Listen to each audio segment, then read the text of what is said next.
Bueno, creo que ya estamos al aire. Correcto. Bienvenidas y bienvenidos todos, todas, a esta nueva charla del Aula Abierta Oriente, una invitación a la estética. En esta ocasión tenemos el gusto de contar con la presencia de la profesora Ana María Rabe, del Instituto de Filosofía de la Universidad de Antioquia. La profesora Rabe es magíster en filosofía por la Universidad LMU de Múnich, es doctora en filosofía por la Hochschule für Bildende Künste de Braunschweig, hizo su postdoctorado entre 2008 y 2011 como investigadora contratada por el CSIC en Madrid. En 2013 fue distinguida como primera titular de la cátedra de Chillida en la Universidad de Frankfurt, creada en colaboración con el Instituto Vasco que se separe. Ha sido profesora invitada en Rusia, Bielorrusia, Inglaterra, Puerto Rico, Chile y Colombia, además de Visiting Scholar de la New York University en Estados Unidos. Actualmente la profesora Rabe dirige, junto con Stasha Romen, el proyecto de investigación Recordar la naturaleza, memoria como el futuro de la humanidad, caminos filosóficos, estéticos y ecológicos hacia una nueva relación con la naturaleza.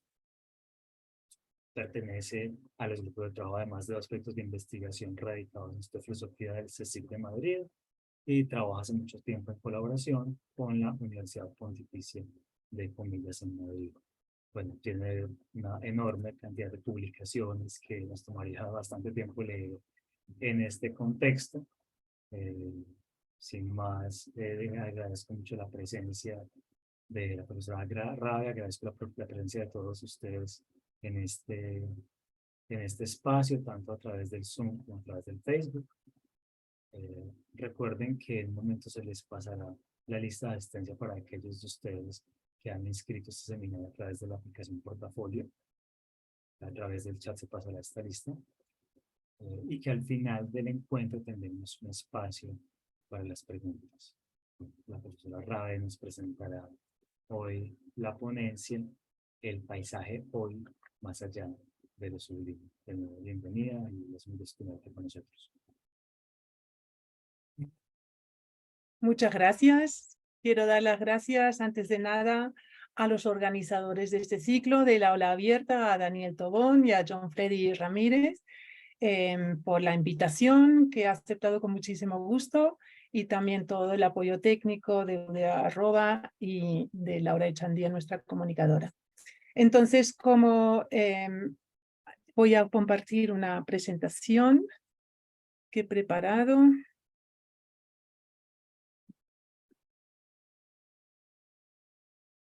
Ahí la ven bien, ¿verdad?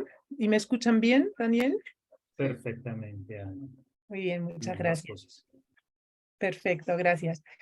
Bueno, pues como ha dicho Daniel, el profesor Daniel, mi tema es el paisaje hoy más allá de lo sublime. Antes de nada, quería hacer algunas reflexiones introductorias antes de presentarles algunos paisajes sublimes hoy. Luego retrocederé un poquito en la historia, porque no nos vamos a quedar en el presente. El presente solo se entiende si entendemos de dónde venimos y de la historia. Entonces voy a retroceder a los orígenes, a los primeros orígenes de esa invención que es el paisaje, y que no se puede separar de la historia del arte, especialmente de la pintura, y también de la literatura, pero allí, digamos, la responsabilidad mayor tiene la pintura. Y luego, bueno, pues volveré sobre el tema de lo sublime, lo explicaré un poquito más con Kant y con algunos ejemplos históricos, para luego pasar a una discusión de lo sublime hoy y preguntarnos qué es lo que pasa en esta era que llamamos del antropoceno, en la cual vivimos pues, crisis climática, crisis ecológicas, con cambios climáticos, con catástrofes naturales, con el problema de los gases invernaderos, los microplásticos y todos los efectos tan graves sobre nuestra Tierra, en la cual pues, nuestro futuro está como amenazado. Y termino con la pregunta: ¿qué hacemos con lo sublime hoy?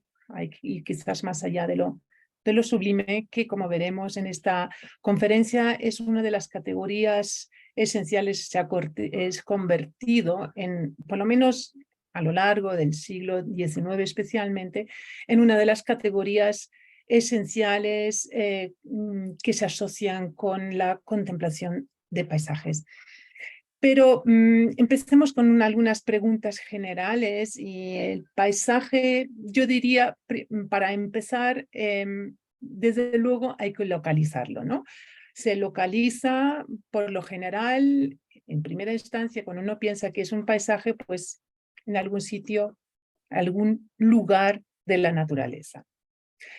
Pero, ¿qué es un lugar? Para Heidegger, el filósofo alemán Martin Heidegger, no hay lugar sin más, o sea, un lugar absoluto como de esos puntos en la red de coordenadas cartesianas que no tienen cualidad ni nada. Un lugar en esta tierra siempre está ligado con una cosa en el sentido más amplio de la palabra, que puede ser también un árbol, puede ser un árbol, un puente, una calle, un camino, ¿sí?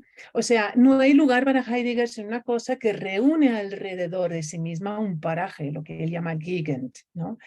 En esta relación de la cosa con su alrededor, el paraje, se crean las relaciones, las vivencias, el estar aquí y el ser ahí, lo que Heidegger llama Dasein, el ser ahí, que constituye, que eso es lo que solo constituye el lugar.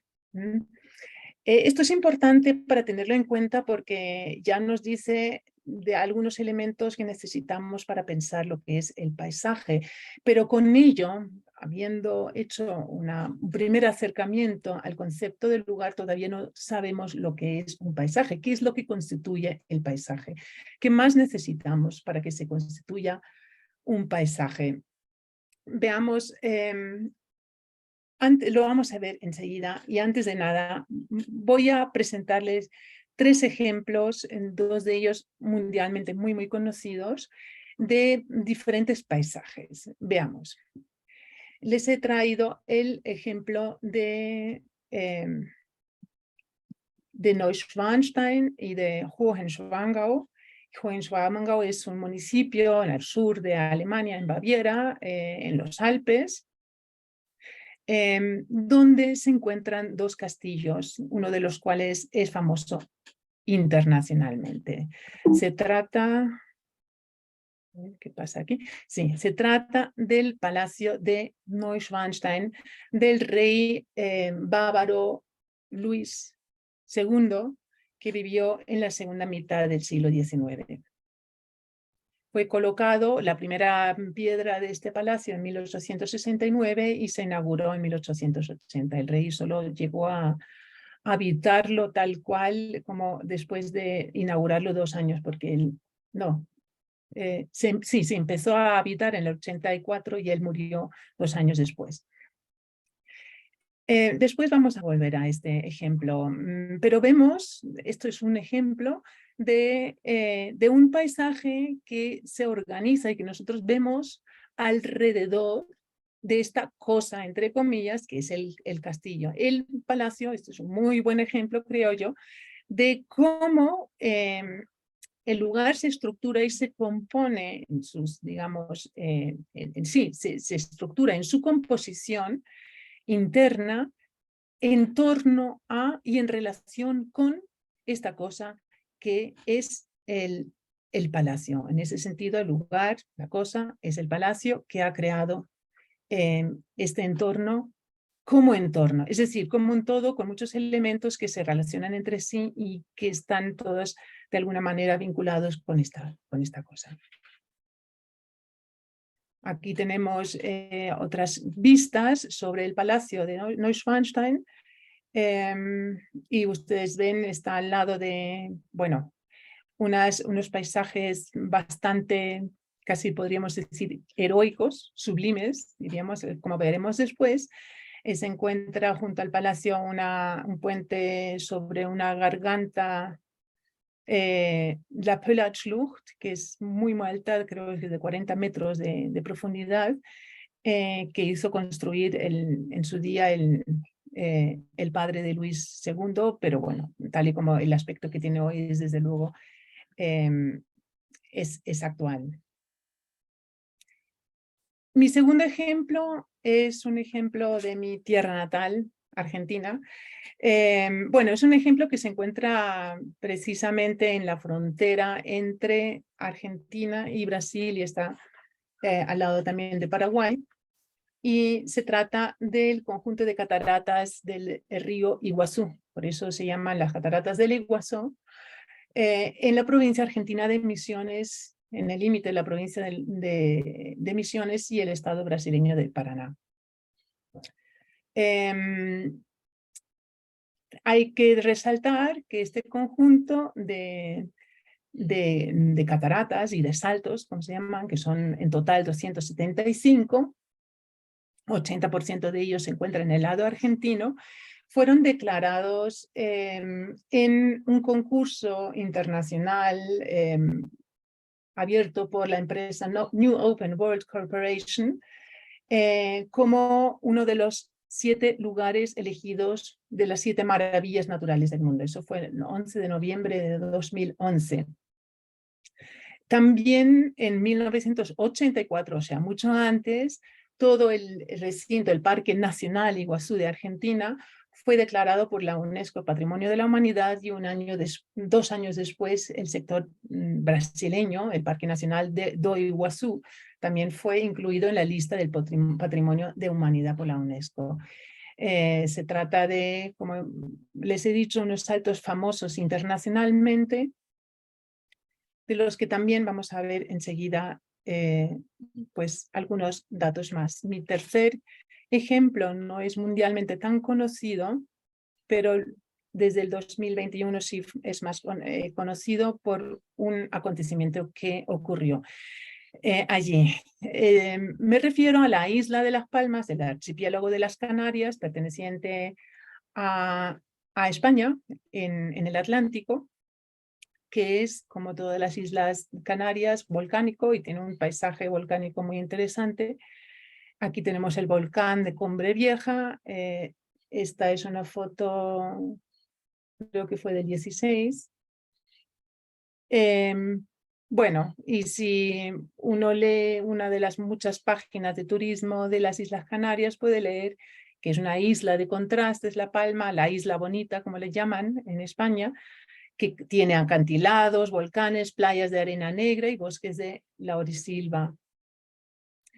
Tiene cráteres de volcanes como la caldera de Taburiente, que es la mayor atracción turística, como dice El País, el periódico El País, en 2016. Muy bien.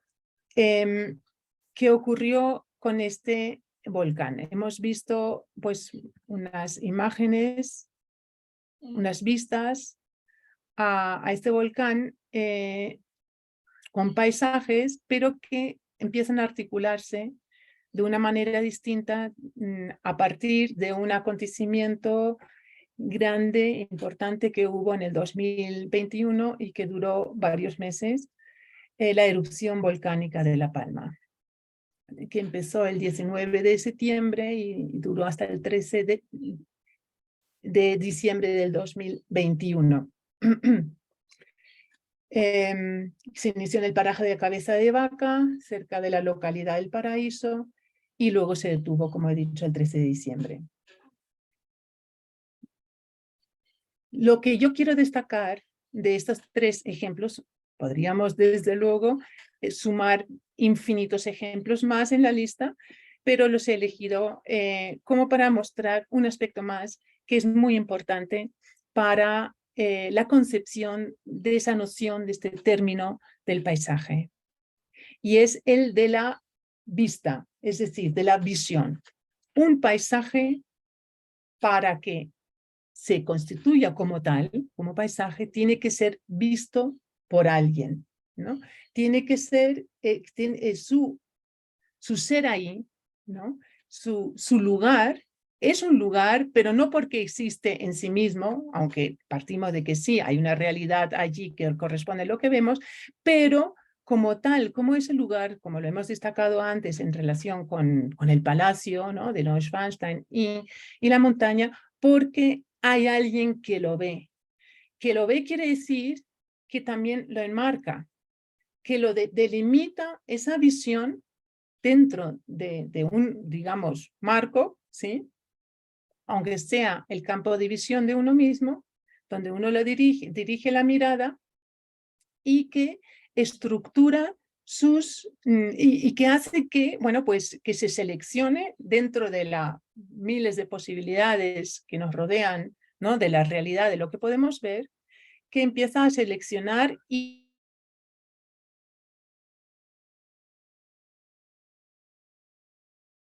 crea, voy a volver a, por ejemplo, sí, este paisaje, sí, este paisaje.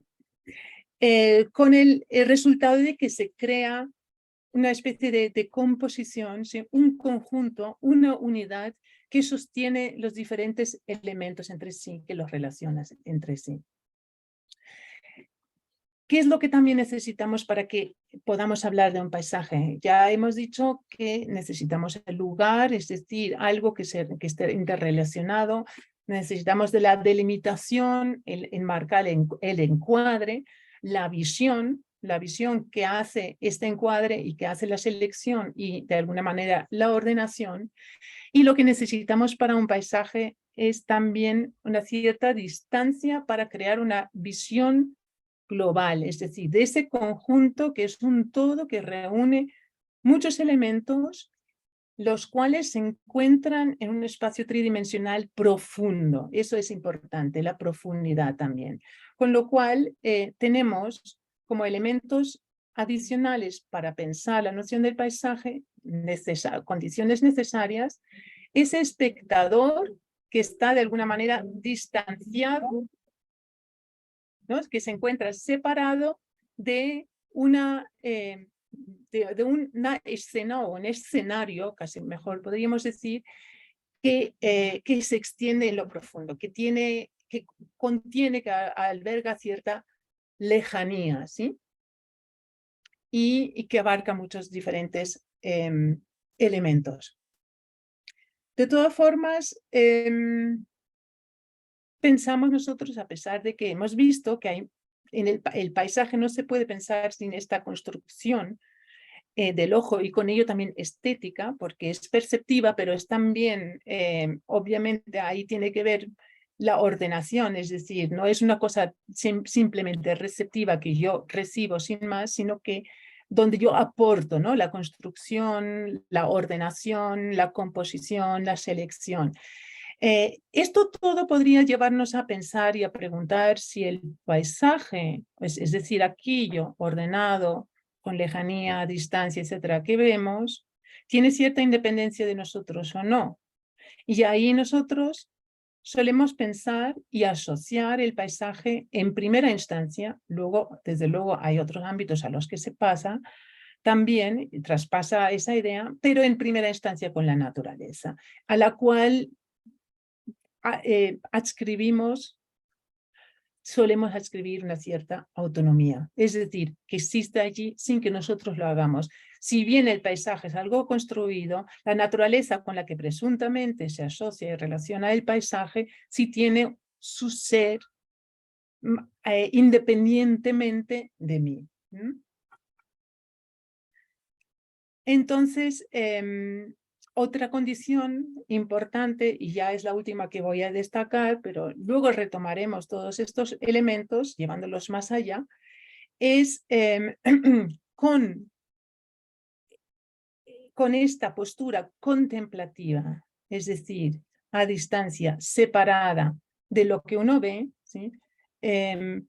Tenemos que pensar al mismo tiempo la independencia, es decir, la desvinculación del contemplador, por parte del contemplador, de sus quehaceres prácticos cotidianos. ¿no? De sus intereses cotidianos, económicos, utilitarios o lo que sea. Para ver un paisaje, para poder apreciarlo como tal, necesitamos dejar el quehacer práctico y de alguna manera colocarnos en una posición teórica, como luego dirá Joachim Ritter, filósofo Joachim Ritter, al que voy a citar más adelante en relación con el ascenso a la montaña de Petrarca. Bueno, al hablar ya de esta distancia, de esta separación, del ver en conjunto, de la importancia de que haya un contemplador, enseguida asociamos con los paisajes lo que aquí en esta diapositiva que les he leído antes, ¿no? De la página de La Palma, es el turista, el turismo, ¿no? El paisaje se ha convertido ya, y vamos a ver después que esto es un desarrollo, que no es ni siquiera algo propio del siglo XX, sino viene de antes, se va desarrollando, pero que en nuestros días se ha convertido en un fenómeno absolutamente de masas, que es el turismo. Con lo cual, el paisaje que es visto, por lo general, es también, sobre todo cuando se trata de paisajes tan conocidos, como por ejemplo puede ser las cataratas de Iguazú o los paisajes de los Alpes en torno al Palacio Neuschwanstein, es un paisaje visto y reproducido de muchas maneras y conocido en esta forma por muchas personas, es decir, compartido en la visión de muchas personas y en muchas copias, para Abbilder, para citar un concepto de Walter Benjamin, ¿no? De Walter Benjamin, que habla de ello en su ensayo sobre la obra de arte en la era de la reproductibilidad técnica. Entonces, esa tendencia no solamente a disfrutar uno mismo solito un paisaje, sino de compartirlo, es una tendencia muy de nuestra época. Ya lo ve en los años 30 Benjamin, como lo he citado, pero en nuestra época todavía más, una tendencia de querer compartir los demás y decirles, miren, lo que yo he visto ustedes lo podrían ver también. Y esto es una, digamos, de los incentivos importantes para vender viajes de turismo, ¿no? A posibles interesados, a posibles clientes. El hecho de vender unos paisajes que se pueden reproducir y que muchos comparten y conocen, al menos conocen, aunque sea en reproducciones, como lugares emblemáticos, sublimes, extraordinarios para ver. Vuelvo al tema de la erupción volcánica de La Palma en el 2021. ¿Qué pasó en el 2021? Si ya las Islas Canarias de por sí son islas que viven en gran parte del turismo, este turismo, por lo menos el de la playa o de las excursiones, digamos, en los paisajes, se frenó, y eso fue un gran problema, desde luego, para la isla. Pero donde hay algo, digamos, sublime o grandioso que ocurre, no falta, si es que se está a una seguridad, a una distancia segura, no falta quien quiera disfrutarlo desde la distancia, ¿no? Como también para compartirlo. Como decía, y de hecho empezaron a viajar en esos meses muchos turistas de fuera, de las islas, de España, incluso de otros países, a la isla propiamente para, en determinados lugares, obviamente, lejanos y seguros, observar la erupción, ese espectáculo tan extraordinario de la erupción volcánica. Y como decía la Deutsche Welle, por ejemplo, en unas noticias en octubre del 2021, una erupción volcánica también puede ser hermosa, sobre todo si estamos lo suficientemente lejos y no te afecta.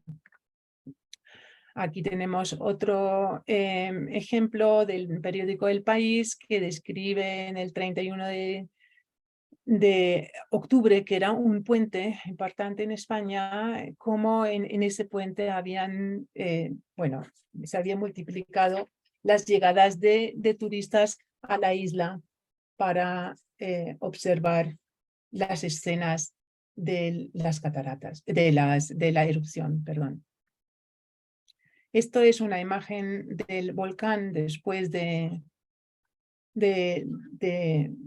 la erupción del volcán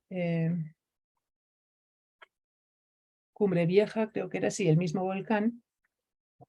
Y aquí, volviendo ya al tema del turismo, que les quiero mostrar que, bueno, pues estos lugares convertidos en paisajes que requieren del espectador en su grandiosidad, atraen, pues desde luego, millones de turistas que vienen a hacer sus selfies,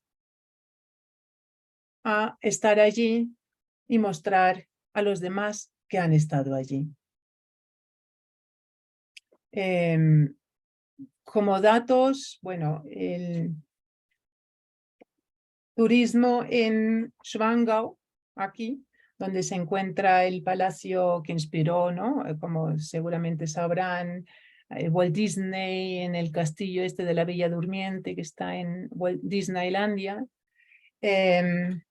atrae un promedio de 1,3 millones al año. National Geographic habla incluso en el 2018 de 1,5, o sea, 1,5 millones al año, y ahora serán todavía más, que serían unos 3.600 visitantes al día. Las cataratas de Iguazú, por su lado, también atraían en octubre de 2022 unos 4.000 visitantes diarios, lo cual serían también 1,5 millones más o menos de visitantes al año.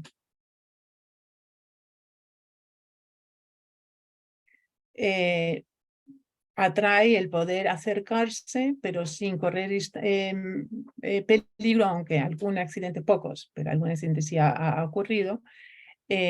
Como aquí a uno de los atractivos mayores, el Salto del Diablo, creo que se llamaba, la garganta del diablo, ¿no? Donde uno se puede acercar hasta a solo 50 metros de distancia de este salto. Y aquí volvemos a ver, perdón, una imagen donde dice la Deutsche Welle: en un mirador los interesados observan la erupción volcánica con bocadillos y cerveza. Muy bien.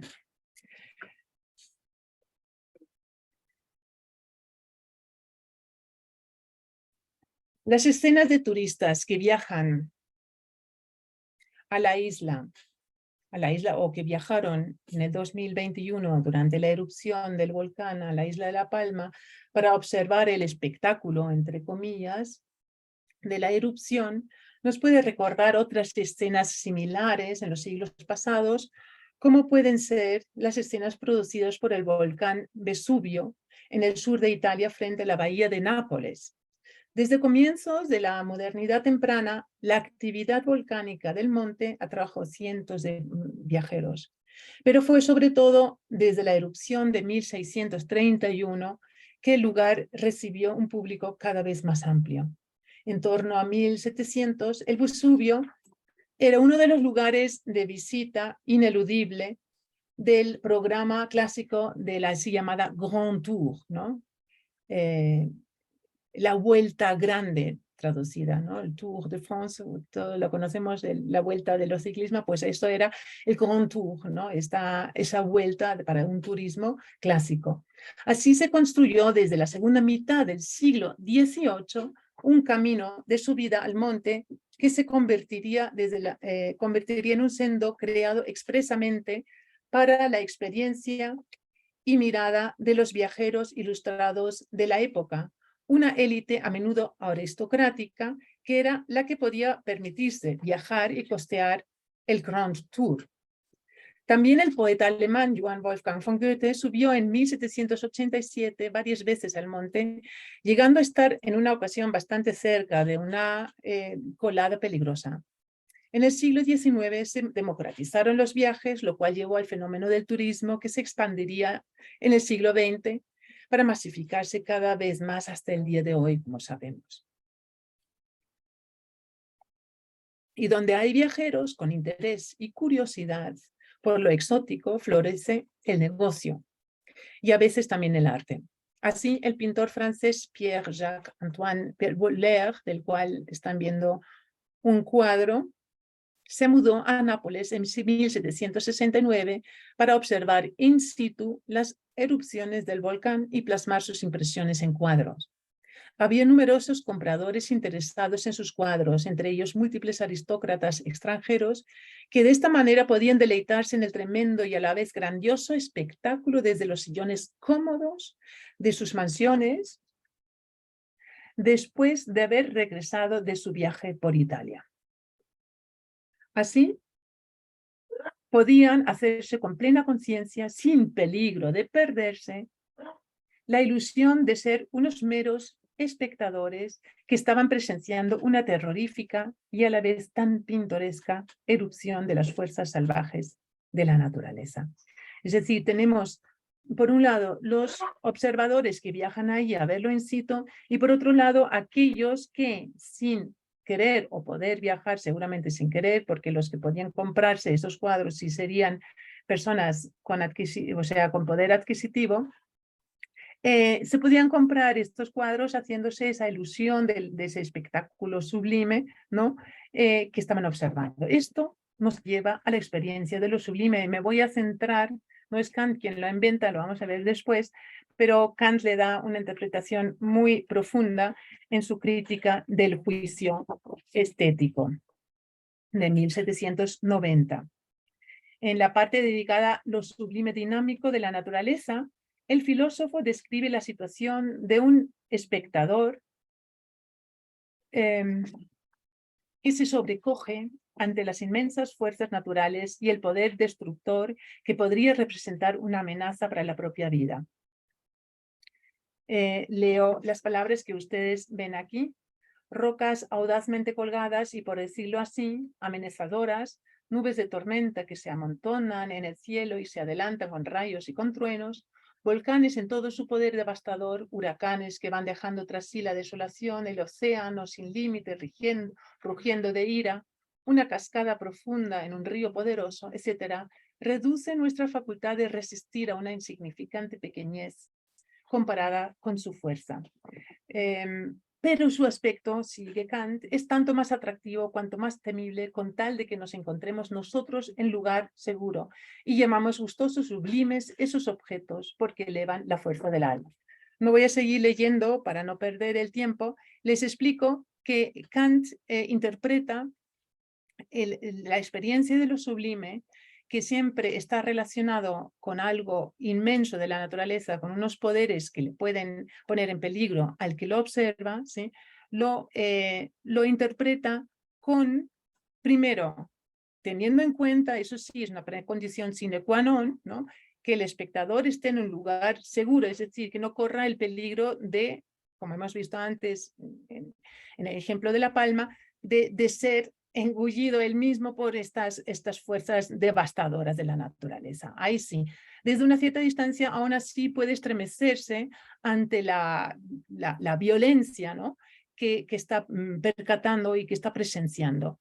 Pero al mismo tiempo, dice Kant, ahí hay una huelga y ahí es donde empieza, donde nace el sentimiento de lo sublime, que no es una cosa automática, no es algo que simplemente uno recibe, sino que al verse minúsculo como ser humano, aquí vemos pequeñas, en la imagen de arriba, de los barcos a punto de naufragar y personas que están a punto de también, que están desesperadas, ¿no? Intentando salvar a los que quizás han podido salvarse de estas naves. Uno nota la fragilidad de la propia vida, pero ¿qué vida? La vida física. Esto hace para Kant que uno pueda elevarse sobre lo meramente físico, lo meramente natural y acordarse de este reino que es ilimitado, donde hay otras fuerzas que son mayores, más poderosas que las físicas, y es lo espiritual, el reino de la libertad. Esto es lo que en realidad para Kant fundamenta, ¿no?, la experiencia de lo sublime, que se encuentra entre dos polos, ese estremecimiento o esa conmoción, ¿no?, que le sacude a uno, que le hace temer y sentir terror ante lo que ve, y por otro lado, la facultad de resistir, ¿no?, de resistir ese terror que puede arrastrarle a alguien a la desesperación y elevarse a otro espíritu, reconociendo dentro de sí ese reino ilimitado de la libertad del espíritu, que es desde luego el ámbito moral. La experiencia de lo sublime, tal y como lo presenta Kant, no implica entonces que la naturaleza tenga que ser tratada como un objeto que haya que someter, explotar o incluso aniquilar. La negación y superación que lleva la experiencia de lo sublime tampoco significa, en la visión kantiana, que la naturaleza tenga que considerarse como un mero espectáculo, o bien como una fiera que se pueda presentar en ferias, a las miradas morbosas de la multitud. Esto, sin embargo, ocurre cuando el ser humano ya se ha distanciado demasiado de la naturaleza, y yo pienso que hay muchos ejemplos hoy en día donde bueno, pues uno presencia unos espectáculos, entre comillas, ¿no?, de esta manera, pero no con ese sentimiento de lo sublime en el sentido moral, como le da Kant, sino más bien quizás con morbosidad, ¿no?, pensando, yo estoy a salvo mientras otros están corriendo este peligro. Bueno,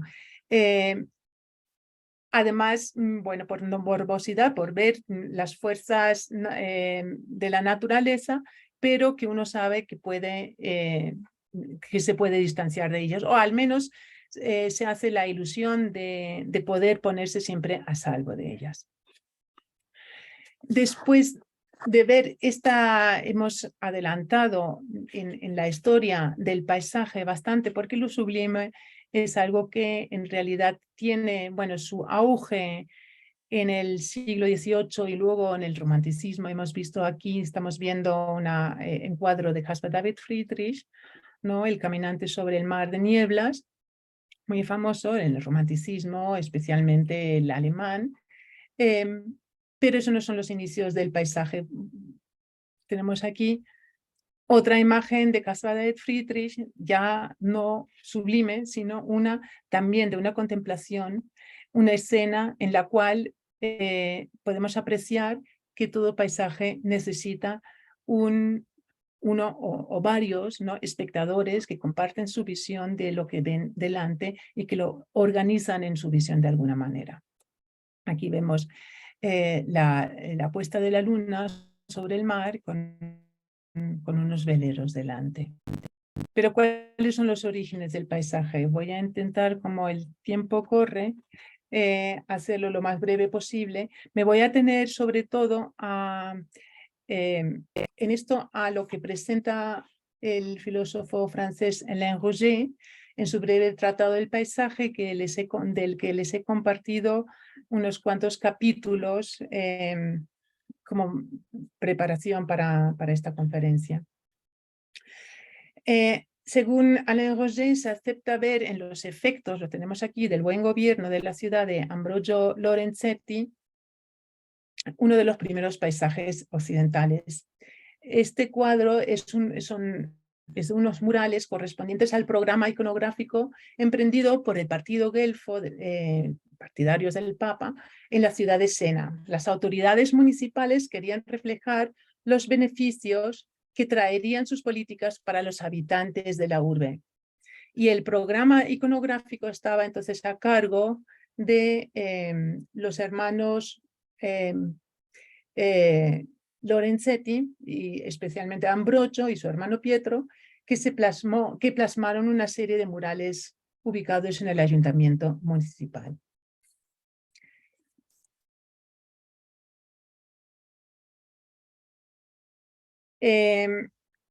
Pero Alain Roger destaca más dos miniaturas como ejemplos más dicientes de unos primeros inicios del paisaje. en el Trecento italiano. Aquí tenemos el ejemplo del castillo al borde del lago, que se encuentra en la Pinacoteca de Siena, que es de, bueno, no se sabe exactamente cuándo se pintó, y esta ciudad a orillas del mar. Son unos pequeños cuadros. ¿Por qué se destacan? Porque normalmente el paisaje hasta ese momento no tenía ninguna autonomía. Si es que aparecía alguna alusión, digamos, a un elemento de la naturaleza, estaba al servicio del contenido religioso. Aquí ya vemos, bueno, de elementos paisajísticos y una cierta organización, desde luego todavía no con esa perspectiva de la lejanía, no hay perspectiva lineal ni tampoco atmosférica, pero hay una cierta, digamos, intención de mostrar, pues, lo que hemos dicho antes, ¿no? De una visión de una escena en profundidad, en conjunto, que reúne varios elementos entre sí y que no están directamente al servicio, no obedecen a unos declarados contenidos religiosos. Pero, dice Roger, no es Italia, curiosamente, donde se desarrollan los primeros inicios, donde se pone el fundamento,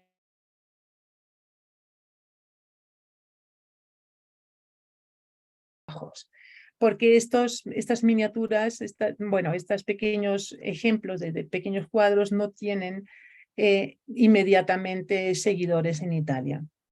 Son entonces los pintores flamencos y los del norte los que retomaron y llevaron más allá los hallazgos de estos artistas de Italia del Trecento. Como el siguiente ejemplo, Roger nos propone los tacuina o teatra, tacuinum sanitatis también se llamaban, que son unas tablas de materia y de salud muy interesantes, un manual de salud, unos códices ilustrados que se realizaron en el norte de Italia a finales de la Edad Media, que describen con detalle las propiedades benéficas y dañinas de los alimentos y las plantas e incluyen amplias secciones sobre la respiración, el ejercicio, el descanso, la salud mental, etc. Se basan en las tablas de salud, una obra escrita en el siglo XI por el médico árabe Ibn Burlan y cuyo nombre árabe, Taqvin, tabla, que significa tabla, es la que va a dar el nombre del luego latinizado, ¿no? Del posterior tacuinum, de los tacuina, ¿no? Hay varios códices, uno de los más importantes, o el más importante, se encuentra en la Biblioteca Nacional de Viena, y hay otros en París y en varios sitios. Lo que es interesante y lo que destaca Roger es que aquí empiezan a cobrar también, ¿no? Elementos de la naturaleza que de alguna manera ya van formando un cierto paisaje, pero otra vez con independencia de unos contenidos religiosos. Es decir, lo que destaca como condiciones para el surgimiento de lo que va a ser luego el paisaje son, punto uno, la laicización de los elementos naturales. Entonces, bueno, pues sirven al cuidado de la salud, están basados en la teoría de los humores de la época, también vestuario, es decir, son como recomendaciones para la vida cotidiana y la salud. En los cuales los elementos naturales están al servicio de, bueno, pues de algo que no es netamente religioso. Y luego también destaca la organización de los elementos naturales, entre sí en un grupo autónomo. Estas dos condiciones son, digamos, de las primeras condiciones que destaca Roser como para entender a partir de cuándo se empieza a inventar o crear, constituir el paisaje. La laicización de los elementos naturales autónomos, lo que dijimos al principio de Saint-Marc, ¿no? De ese conjunto que reúne diferentes elementos y los relaciona entre sí. Como siguiente ejemplo, trae los libros de horas de Jean Boucicault. Aquí vemos el libro de horas, el más famoso de todos, que se llama Las muy ricas horas del duque de Berry, que era muy brevemente un libro de horas, también denominado con la palabra latina horarium. Era un tipo de manuscrito iluminado, ¿no? Ilustrado, muy común en la Edad Media. Cada libro de hora es único debido a que se realizaba exclusivamente para una determinada persona, generalmente la nobleza, pero luego también había sirvientes que, desde luego, muchas veces sin las iluminaciones, sin las ilustraciones, pero que contenían el texto, unos textos que se componían por salmos y con textos que se agruparon y que acompañan cada hora litúrgica del día. Esto es lo que da el nombre a este tipo de manuscrito, ¿no? Los libros de hora. Fueron compuestos, como he dicho, para la nobleza, para que deseaban incorporar los elementos de la vida monástica en su vida cotidiana. Incluían, los textos incluidos se centran tanto en la recitación como en el canto de número de salmos, como he dicho, que también contienen, que puede ser ejecutado por un conjunto de rezantes. Y como he dicho, uno de los libros de horas más famosas es este del maestro Boucicault, Las muy ricas horas del duque de Berry, manuscrito de horas litúrgicas, compuesto entre 1405 y 8, que incluye 242 páginas, con 44 miniaturas, 2 de ellas las vemos aquí. Muchos de los manuscritos de estos libros de horas contenían calendarios como estos, ¿no? En los cuales son ilustrados cada mes. Aquí vemos el mes, yo no veo esto bien, el mes de febrero y de agosto. No, estos son... Ay, perdonen. Es que he estado hablando de... bueno, aquí lo tenemos.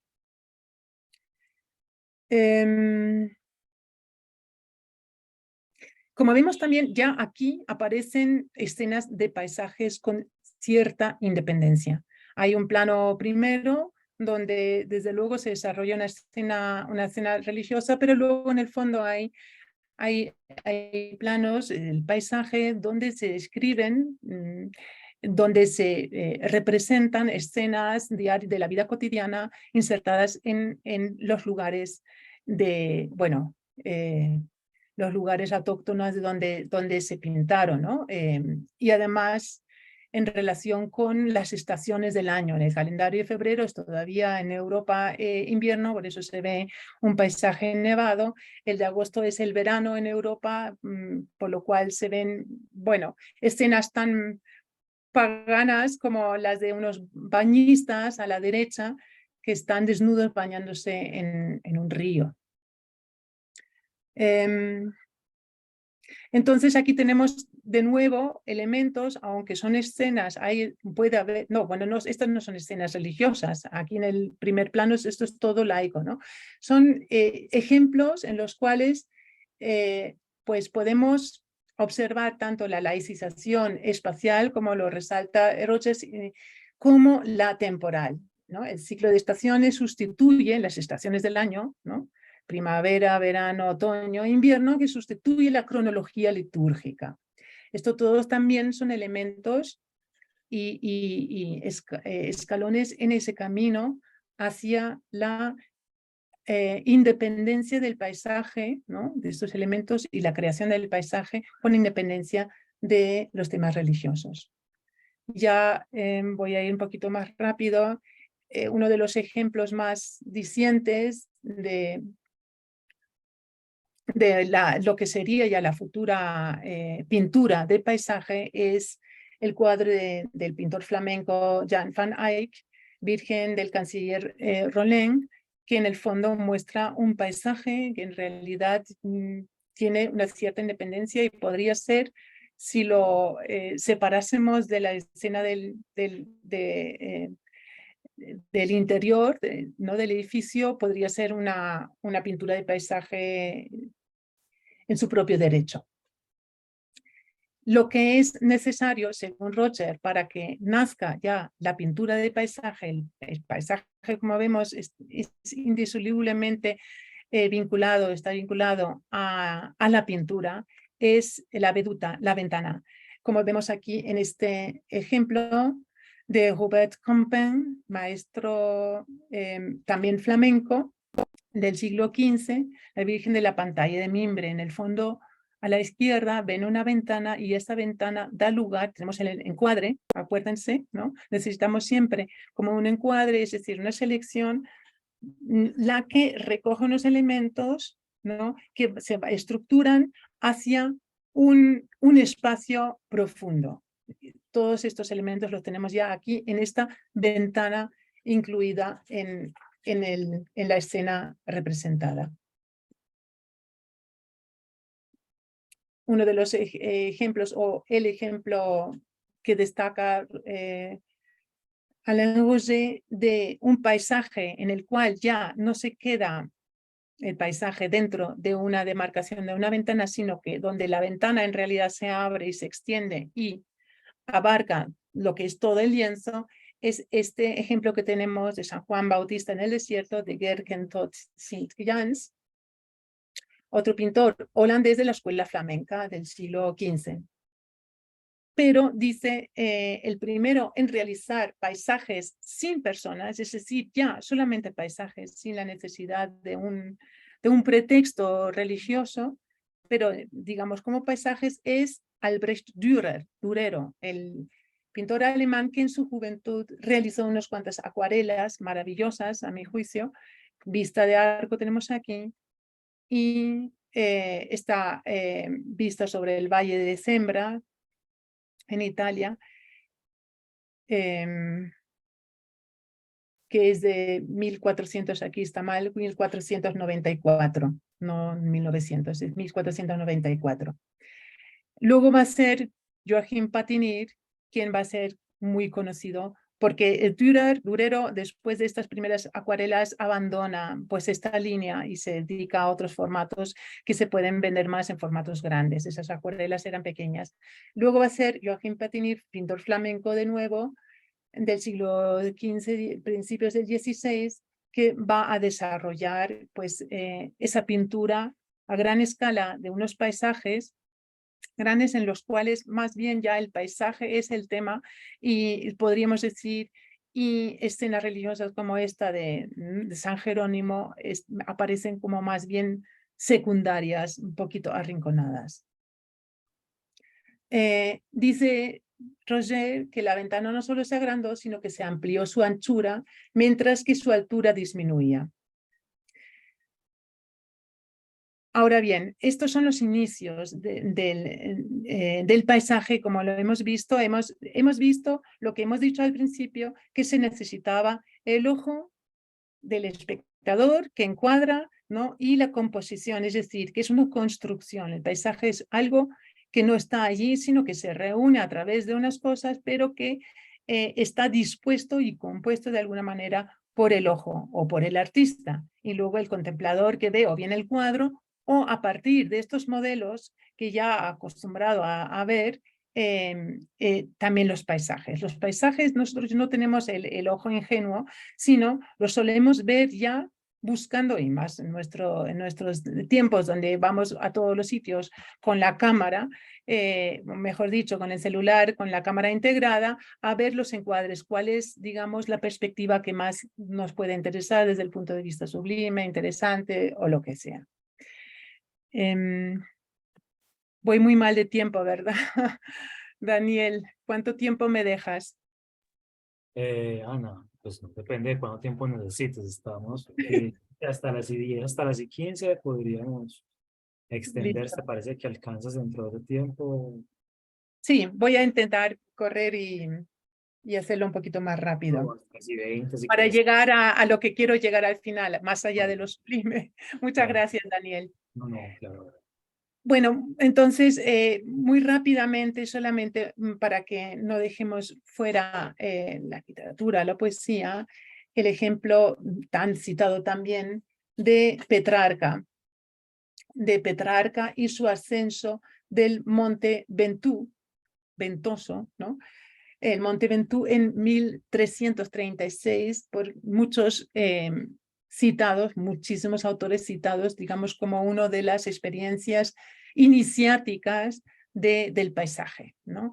De unos paisajes que, Roger, yo no puedo aquí reproducir todo lo que es el desarrollo del paisaje, cómo luego se va a desarrollar y cómo empieza a entrar lo sublime, pero muy brevemente les quiero mencionar que en un principio lo que se considera como más apto para un goce estético con respecto a un paisaje es el campo, es decir, aquello agradable. En la montaña en un principio pues es algo que inspira al menos respeto o incluso terror, ¿no? Por sus peligros, ¿no? Por su también monumentalidad a menudo, igual que el mar, con sus peligros. Dentro de la experiencia de luz sublime hemos visto antes ejemplos del volcán, pero también hemos visto una imagen de barcos, ¿no? De naufragios. Es decir, el mar es también pues, una reserva de posibles peligros que puedan acabar con la vida de uno y es no siempre muy calculable. Otro de los ejemplos es el desierto que inspira también pues a veces terror o incluso aversión.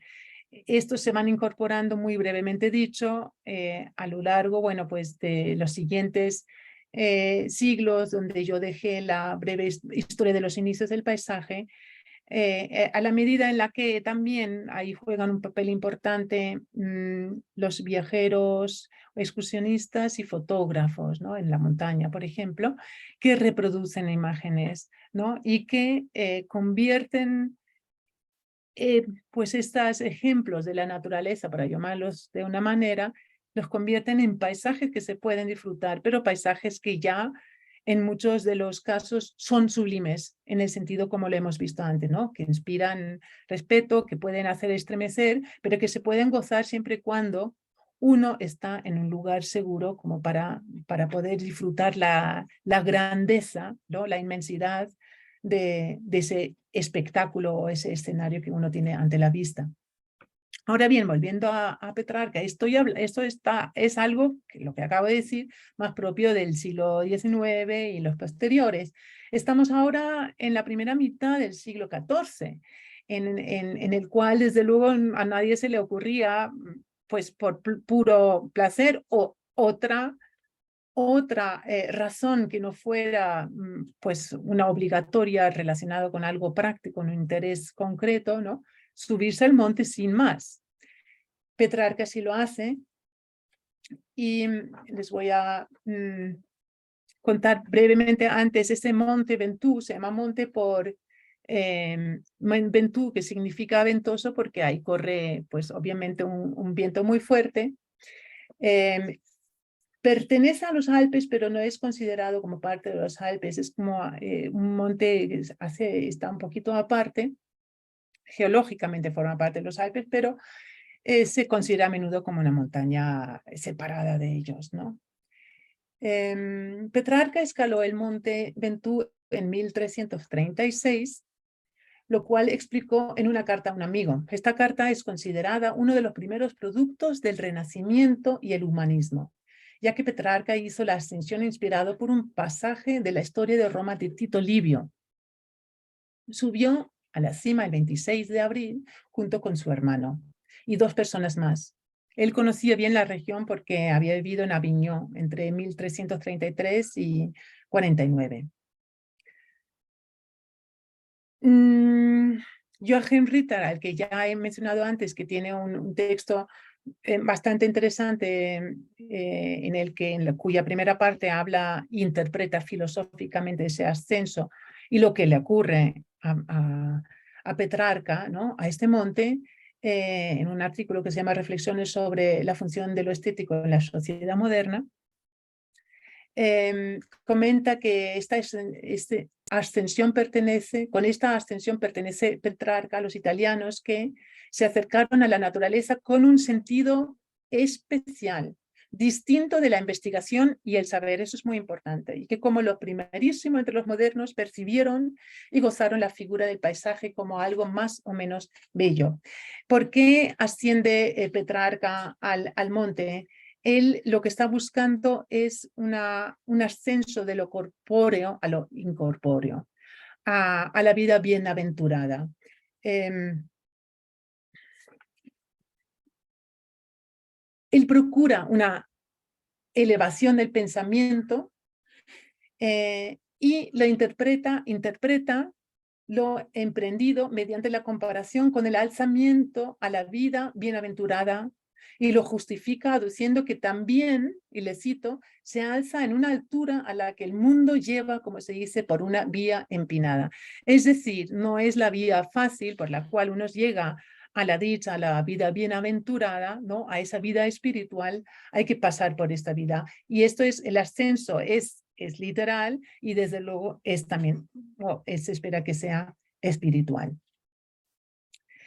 Pero cuando está en la cima, él cuenta en la carta que lleva consigo las confesiones de San Agustín y abre al azar el 10º libro de las confesiones y llega a leer allí. Lee, por casualidad. Los hombres acuden allí y contemplan asombrados las cumbres de las montañas y las olas del mar sin límites, los caudalosos ríos, las orillas del océano y las órbitas de los astros, pero no se percatan de sí mismos. Eso le entra como un rayo, ¿no? Se siente como herido de un rayo, comprende que la subida a la montaña que había emprendido para tener presente a Dios en el espectáculo placentero de la gran naturaleza en torno suyo, es repudiada por San Agustín como un olvido de sí mismo. Entonces cierra el libro airado contra sí mismo porque todavía admira lo terrenal y no hay nada digno de admiración si no es el alma.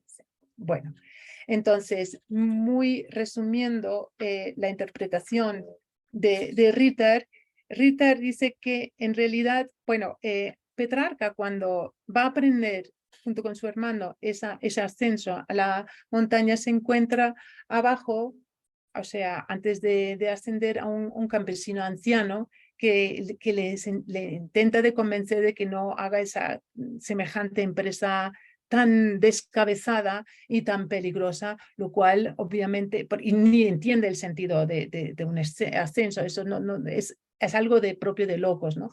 Esto desde luego no le impide hacer el ascenso, como hemos visto. ¿Qué es lo que se requiere para poder apreciar un paisaje? Bueno, aunque sea para luego, a partir de allí, ascender, digamos, a una esfera espiritual incorpórea, ¿sí? Se necesita desvincularse, eso ya lo hemos dicho antes, al principio, de la vida cotidiana. Es decir, el campesino que tiene que labrar la tierra todos los días no se puede permitir el lujo, ¿sí? No tiene el privilegio como para poder ascender.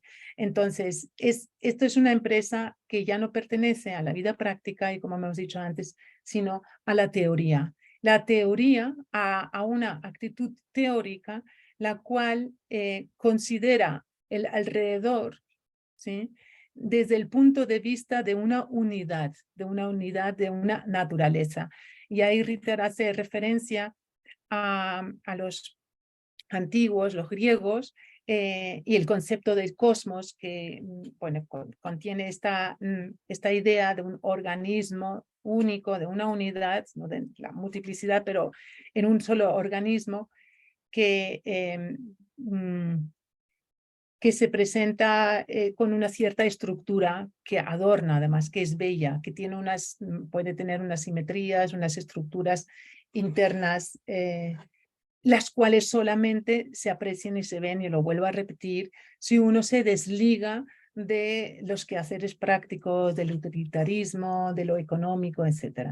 Con lo cual aquí tenemos también una de las precondiciones que hemos resaltado al principio, el poder desligarse digamos, de la vida económica. Pero al mismo tiempo hemos visto que Petrarca fracasa en su intento de incorporar la subida del Monte Ventoux a la tradición de la teoría. Petrarca se ve, como resalta Ritter, obligado a rechazar lo por él comenzado y a repudiarlo. ¿Qué es para Ritter el paisaje? Para Ritter el paisaje es la naturaleza que está presente estéticamente, esto es importante, estéticamente, en su contemplación para todo observador dotado de sensibilidad. No sin más paisaje, no son sin más paisaje los campos que rodean la gran urbe ni el río, dice Rita, tampoco las montañas y las estepas de los pastores. Todos ellos se convierten en paisaje solo cuando el hombre se torna hacia su realidad sin una finalidad práctica, en una contemplación libre y gozadora, para ser él mismo en medio de la naturaleza. Lo que de otro modo o en otros contextos algo utilizado o bien una tierra baldía o algo inútil o lo que durante muchos siglos ha sido ignorado o pasado por alto o considerado como el extraño, rechazado hostilmente. Ya les he dicho que las montañas, por ejemplo, fueron rechazadas durante mucho tiempo. Hubo aversión contra, bueno, pues la idea de ascender o de contemplar algo tan terrible con tantos peligros como la montaña o el mar, etcétera, se convierte ya con el paso de los siglos y con estas experiencias en algo grandioso, hermoso, en lo sublime, que se torna estéticamente en paisaje. Con lo cual tenemos la categoría tan importante de lo sublime, que es una de las categorías que ha desbancado otras o que se ha puesto en primer lugar dentro de la historia del arte del paisajismo, ¿no? Bueno, me iba a detenerme un poquito. Esta es una de las vistas de los Alpes desde la ladera norte del Monte Ventoux, lo que quizás pudo haber visto Petrarca antes de renegar de su experiencia tan terrenal. Y lo que resalta Roger en su libro es que el paisaje que se instala finalmente en la mirada del siglo XVI, volvamos otra vez, es el campo, ¿no?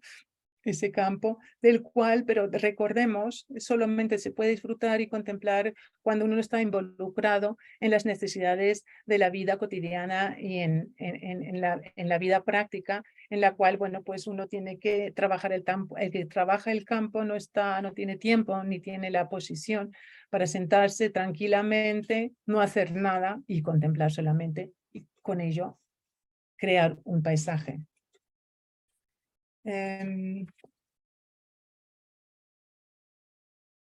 Voy a saltar esta es una región Vos, hay unas anécdotas interesantes, pero me las tengo que saltar de ellas. Es una región al norte de Francia que es es muy plana y bueno, que fue considerada el espacio descubierto, una llanura, y aparece en la Gargantúa y Pantagruel, ¿no? Es un conjunto de 5 novelas de François Rabelais del siglo XV y XVI, en la cual hay una anécdota que bueno, son unos textos literarios con mucha sátira, en la cual hay una anécdota en la cual el gigante, bueno, pues hace cortar todos los árboles que hay allí porque le molestan al caballo, las moscas, etcétera, y al final se queda la llanura. Dice, encuentro muy bien esto. Je trouve beau ce, dice, beau ce. Encuentro muy bonito esto. Dice, beau ce, dice, y de tales palabras tomó el nombre aquella comarca. C'est pourquoi, depuis lors, on appelle ce pays le Beauce. Bueno, esto es una sátira de Rabelais, que en realidad hay el sentido que está detrás es que lo que entonces se consideraba como bello es algo afable, algo bonito, algo que no inspira miedo, como puede ser también un bosque, ¿no? Bueno, aquello, pero la inocencia no es real. En realidad hay intereses claros económicos detrás. Es un paisaje creado con fines claros económicos, ¿no? Para ser explotado. Es decir, naturaleza convertida bueno, a la que se le ha dado una determinada cara, un nuevo paisaje, como para poder cultivarla, es decir, explotarla económicamente. Lo digo sin valorarlo, explotarla en el sentido neutral de la palabra, es decir, sacar rendimiento del trabajo de la tierra. Lo cual, desde luego, ya con los siglos y con el capitalismo y luego la globalización sí se ha convertido en un gran problema porque, como sabemos, la explotación ha sido es desenfrenada y tiene un poder devastador y destructivo muy grande. Y esto nos lleva al último punto, más allá de lo sublime. Muy brevemente les quiero mostrar algunos ejemplos de, bueno, de una exposición que yo vi hace años, en el 2017 creo, en Barcelona, en el Centro Cultural, ¿cómo se llama? CCCB, el Centro de Cultura Contemporánea de Barcelona, que se llamaba Después del fin del mundo, en el cual se mostraban, bueno, pues todos los efectos devastadores del vertido de, bueno, pues de sustancias tóxicas, por ejemplo, en ríos, en el mar, los microplásticos, los cambios climáticos, qué es lo que hace con nuestra tierra y con los paisajes, qué nuevos paisajes se van creando, que ya no son ni bellos ni sublimes, habrá que ver cómo nombrarlos, pero que contienen desde luego y que nos muestran ese problema tan grande ecológico del cual nosotros mismos somos los responsables. Bueno, mostrarles aquí un viaje por los paisajes del planeta, el Antropoceno. Esto es una iniciativa de la UNESCO. Es una nueva edición, una serie dedicada al arte para el clima. Les leo de la página de esta iniciativa, una iniciativa conjunta de la Convención Marco de las Naciones Unidas sobre el Cambio Climático y la organización que muestra las obras de artistas que buscan hacer del cambio climático un asunto más accesible y fácil de entender. La idea es emprender esta serie especial surgió del Seminario Internacional de Salzburgo. Una de las primeras cosas que se organizaron fue precisamente esta exposición en el CCCB, ¿no? Que intenta, a mí la verdad es que me impactó bastante la visita, acercar pues todos estos efectos en esta era del antropoceno que tienen nuestro quehacer sobre la naturaleza, la explotación desenfrenada de todos los recursos y nuestro estilo de vida. Aquí esto es un ejemplo de la misma página en el cual es que no veo lo que dice aquí. Bueno, es una vista aérea de cómo las urbanizaciones, nuevas planificaciones urbanísticas alteran completamente los paisajes. Aquí tenemos un ejemplo de la frontera. Miren, parecen como si fueran la superposición de dos diferentes paisajes y sin embargo es la misma naturaleza, entre comillas, es el mismo lugar, pero son varios lugares. Ahí se dan cuenta que el lugar no es una cosa neutral, más allá de lo que existe y lo que uno puede vivir, sino aquí vemos la frontera entre Estados Unidos y México, Tijuana y San Diego, a la derecha México, a la izquierda Estados Unidos, separados por un muro y bueno, pues los paisajes propios que han creado estos dos mundos que chocan ahí. Atacama, el desierto de Atacama, en el norte de Chile, es otro de los ejemplos bastante alarmantes de cómo nosotros destruimos la naturaleza y que nuevos paisajes, entre comillas, pero son paisajes, no es entre comillas, es un paisaje que se crean con grandes iniciativas, con grandes empresas que explotan los recursos de la naturaleza. Aquí tenemos piscinas de litio en Atacama, de las más grandes, que junto con la extracción de otros metales preciosos y minerales están consumiendo cantidades insostenibles de agua en el desierto de Atacama de Chile, poniendo en riesgo el frágil ecosistema del desierto, su vida silvestre y los medios de vida, desde luego, de los indígenas y las personas que viven allí. También en el Atacama existe un vertedero terrible, grandísimo, donde son arrojadas toneladas, 59.000 toneladas cada año de ropa usada, que llegan allí en realidad para muchas veces donaciones de muchos países del mundo entero, muchos de ellos de Estados Unidos, pero también creo que de China y de Europa, para ser revendidos o donados, ¿no? Pero claro, la ropa, no toda la ropa es revendida, no toda la ropa es usada y mucha de ella es seleccionada aparte, como ya no rentable y como es ilegal en Chile tirar esta ropa en los vertederos oficiales o, digamos, legales, lo tiran en el mismo desierto, creando un problema inmenso y nuevos paisajes llenos de estos trapos, de estos desechos de ropa usada, de ropa usada que no se descompone porque muchas de ellas están hechas no de algodón, que sí se deshace en poco tiempo, sino de poliéster, que tarda, ahora no encuentro dónde lo digo, bueno, tarda yo creo que 200 años, si no estoy mal, sí, 200 años en desintegrarse, mientras que el algodón solamente 30 meses.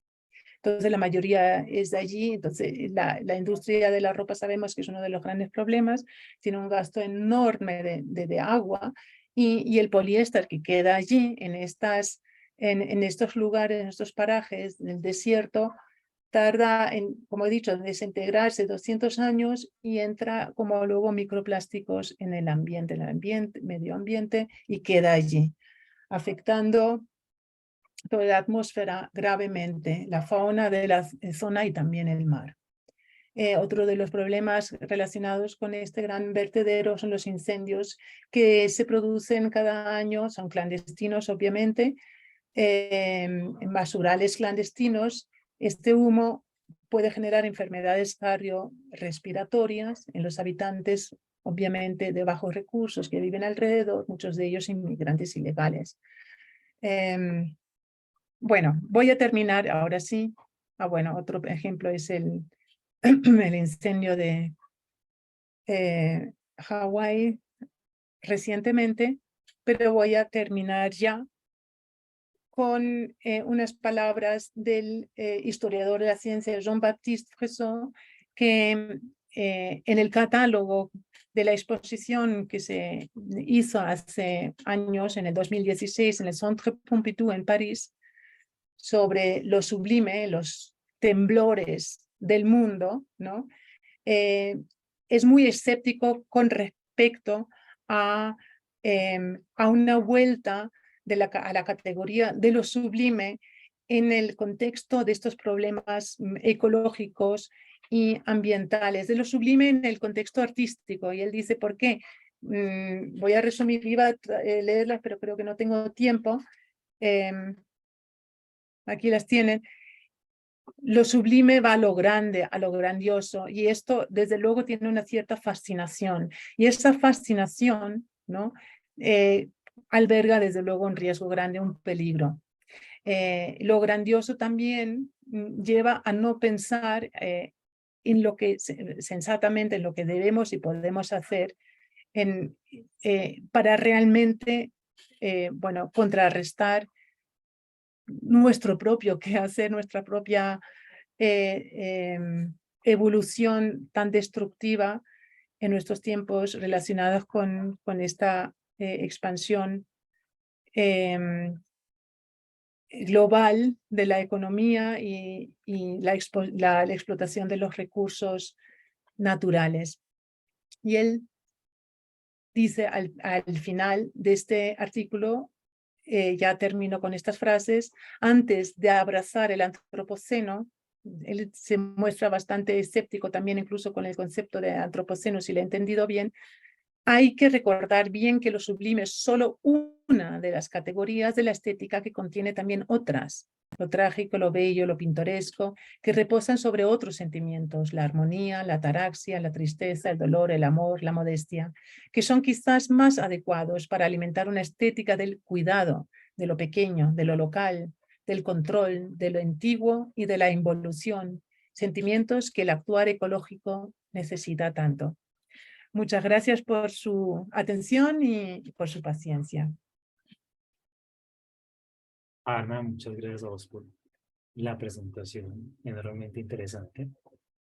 En este momento, entonces, vamos a abrir un espacio para las preguntas que puedan hacer tanto a través del chat en Zoom como a través de Facebook, ¿no? Tenemos ya una pregunta de Abril San Pedro a través del chat de Zoom. Pregunta Abril: ¿podría considerarse el modelo de paisaje como una representación limitada de la biodiversidad que caracteriza los entornos y los ecosistemas? Te oigo un poquito bajito, Daniel. ¿Y eso está en el Zoom? Está en el chat de Zoom, sí. Pero en preguntas, supongo, ¿no? No, en el chat. Está directamente en el chat. Ah, sí, sí, porque hay... Ajá, bueno, podría considerarse el modelo del paisaje como una representación limitada de la biodiversidad que caracteriza los entornos. No, yo eso no lo veo y tampoco entiendo muy bien esta palabra, por qué la biodiversidad. Para empezar, yo en esta conferencia, porque no puedo abarcar todo en una conferencia, ni siquiera lo que me había propuesto, pero bueno, sí, a grandes rasgos sí. En otra conferencia que recientemente di en España, lo que cuestiono es precisamente el vínculo presuntamente directo y automático entre paisaje y naturaleza. Hay otros autores y otras autoras como Anne Coquelin que son muchísimo más rotundos en su negación de este vínculo, de esta relación. Yo creo que yo la cuestiono, no radicalmente, no del todo, pero lo que sí que tenemos que tener mucho cuidado es no confundir términos o nociones propiamente de la naturaleza con las del paisaje. En otra conferencia, si fuera más allá a otras aceptaciones de la noción de paisaje, yo les mostraría, y si hubiera tenido 5 horas, seguro les hubiera hecho esto, pero al final decidí dejarlo fuera porque ya era demasiado.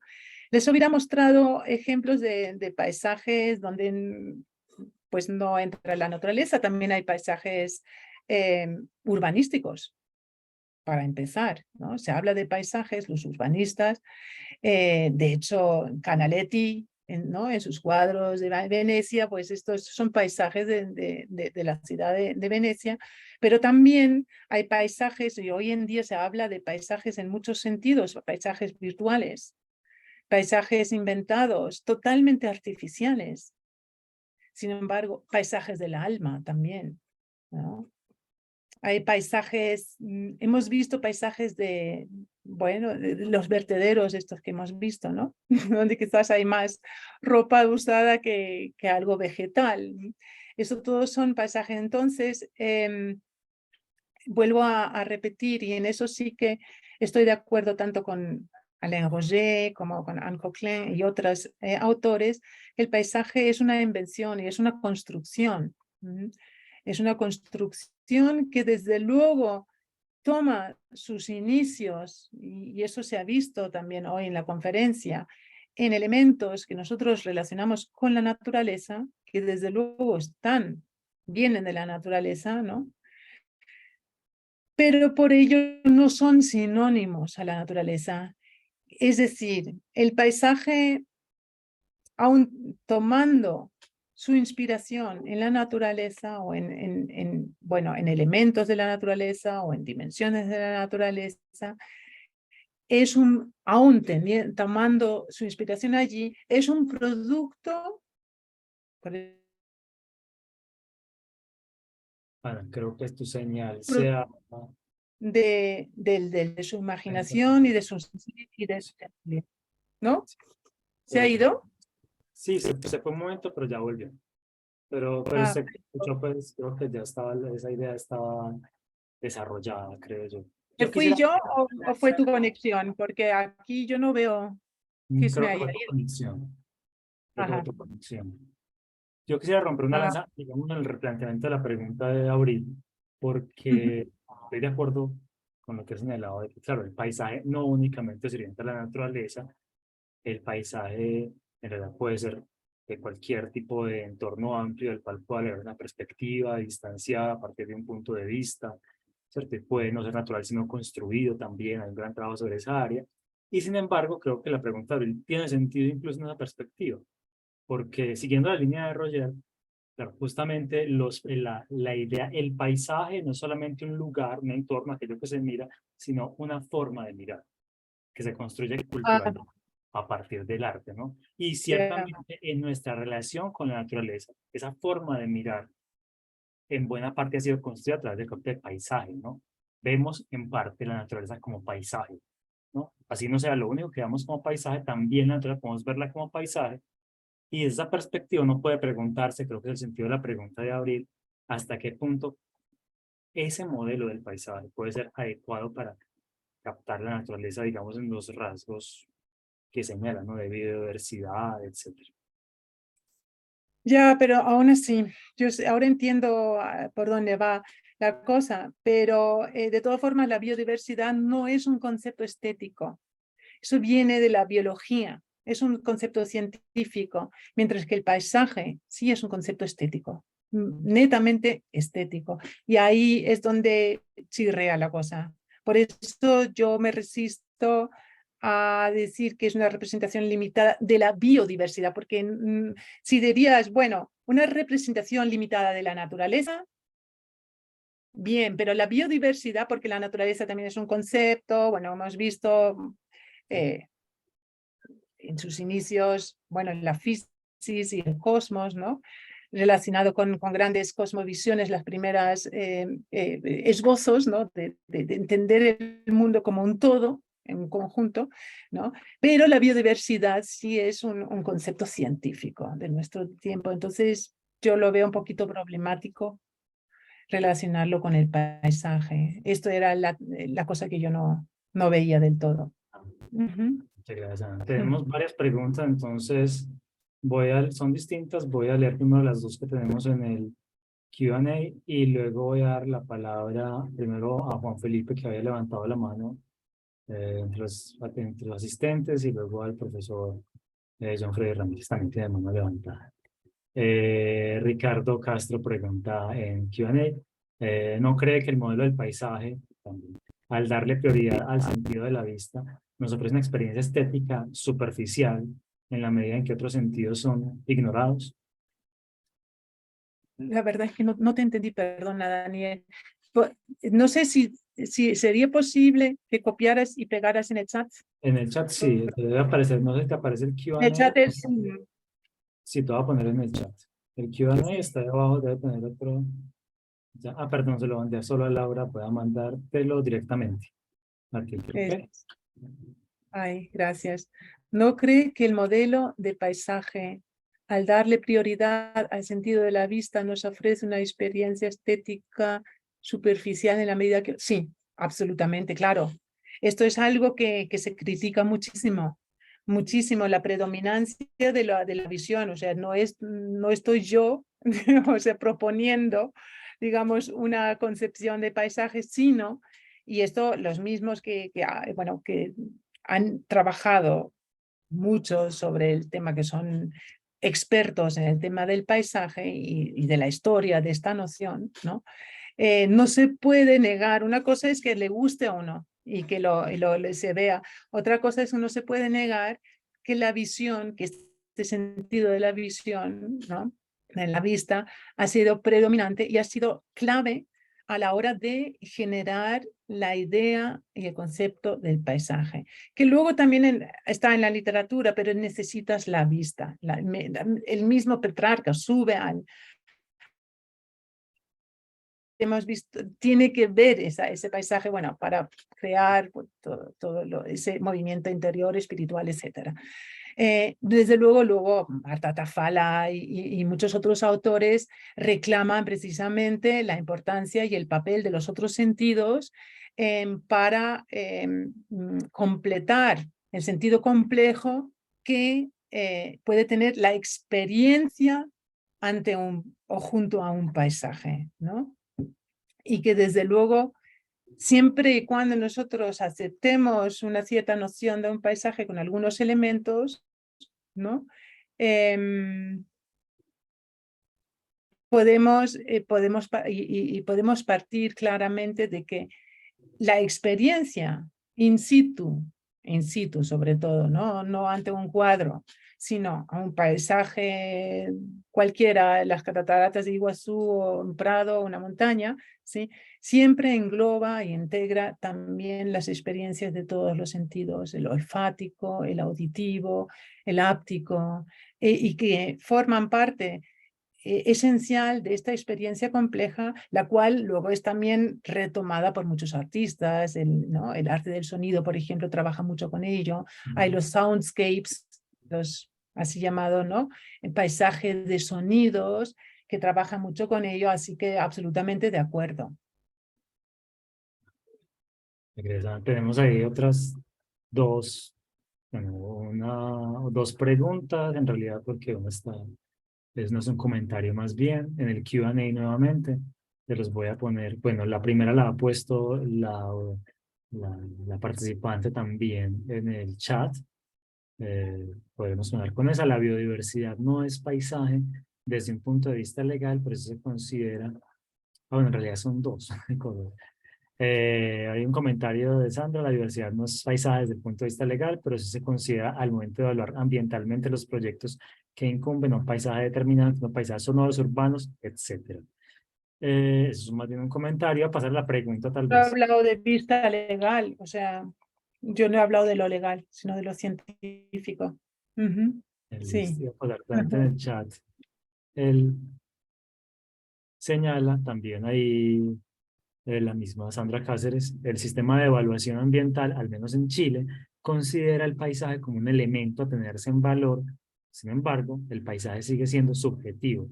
Y la pregunta es si podemos, perdón, me perdí. Y si podemos aplicar hoy conceptos de universalidad de Kant para lograr llegar a consensos. Imagino que sobre el valor del paisaje, ¿no?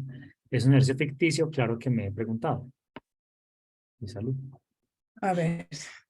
Te leo nuevamente la pregunta. No, lo tengo aquí, pero es que voy a ver si entiendo la pregunta.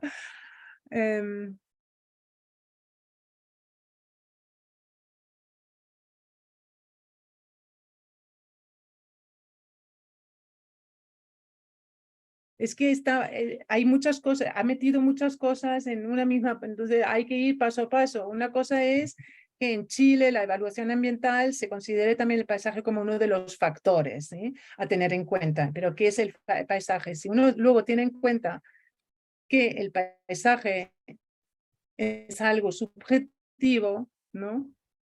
Sin embargo, el paisaje sigue siendo subjetivo. No sé qué es lo que quiere insinuar con esto. Lo malo de estos chats es que no podemos entrar en diálogo directo y la persona sería bueno, porque yo le preguntaría qué es lo que entiende por ello. Es interesante lo que está diciendo, pero es muy comprimido, ¿no? Y la pregunta es si podemos aplicar hoy conceptos de universalidad. Es que está mezclado. Aquí viene otra idea. Para lograr llegar a consensos. ¿Qué tipo de consenso? Tampoco lo entiendo. No sé, no entiendo muy bien. Es que Entonces podemos pedirle a realmente... Sandra si puede ampliar un poco mientras responde otra. Sí, por favor. Sí, por favor. No, una pregunta, limitándose a una sola pregunta sin meter otras cosas, porque si no, si cada uno te lleva a una dirección diferente, entonces no sé a dónde tomarlo, ¿no? Si en lo de Chile, en la consideración de paisaje, en la evaluación ambiental, por un lado, o en la discusión si realmente el paisaje es algo subjetivo o tiene quizás un fundamento objetivo, y luego Kant y la universalidad es otra cuestión completamente diferente. Entonces, yo le pediría por favor que se le diera una pregunta como más concreta y que yo pueda más fácilmente responder. Gracias. Bueno, entonces Carla Portero tiene una pregunta y un comentario. Voy a leer el comentario primero para pasar a la pregunta, porque el comentario se refiere a algo ya señalado anteriormente. Dice Carla, en mi experiencia sí predomina la vista en la contemplación del paisaje, aunque igual están presentes el olfato, el tacto y el oído. Quizás solo el gusto se ausenta. Eso se refiere tal vez a un comentario a la respuesta que ofreciste a la pregunta de Ricardo. Y la pregunta, te la estoy enviando en el chat, es, ¿se podría decir que el paisaje es el entorno bajo la mirada contemplativa? ¿El entorno de qué? Habría que preguntar. Sí, pero faltan más elementos de los que he señalado antes, ¿no? Es decir, sí, es un entorno en torno a algo, porque el entorno de qué, a partir, o de quién, bajo la mirada o desde la mirada contemplativa, sí, teniendo en cuenta pues todos esos peros, o, ¿no? Todas estas cuestiones que hemos dicho antes, que desde luego la mirada, aunque fue la que fue decisiva a la hora de crear y desarrollar la noción del paisaje, no es la única, pero sí, bueno, fue central, quizás todavía hoy en día sigue siendo central, o quizás no lo sé, habría que pensarlo, ¿no? Yo diría, por lo menos para una primera aceptación de la noción de paisaje, lo primero que pensamos, por lo general, suele ser pues algo relacionado con lo que vemos y, bueno, pues un paisaje clásico, ¿no? Yo le pregunté a mis alumnos la otra semana de mi curso sobre la filosofía del paisaje, qué es lo que se imaginan, lo que les viene primero en mente cuando piensan en un paisaje, y es lo típico. No sé, la casita en la montaña quizás al final, el caminito, el arbolito, quizás hay un riachuelo y tal, ¿no? Entonces es otra vez la referencia a unos esquemas que nosotros tenemos en la mente, que viene de la historia de la pintura, ¿no? De la historia del paisajismo, que es la pintura, y ahí desde luego es la mirada contemplativa. Y el entorno, bueno, entorno alrededor de algo, ¿sí? Entonces, sí, Carla, pero viendo otros elementos más. Muchas gracias, Ana.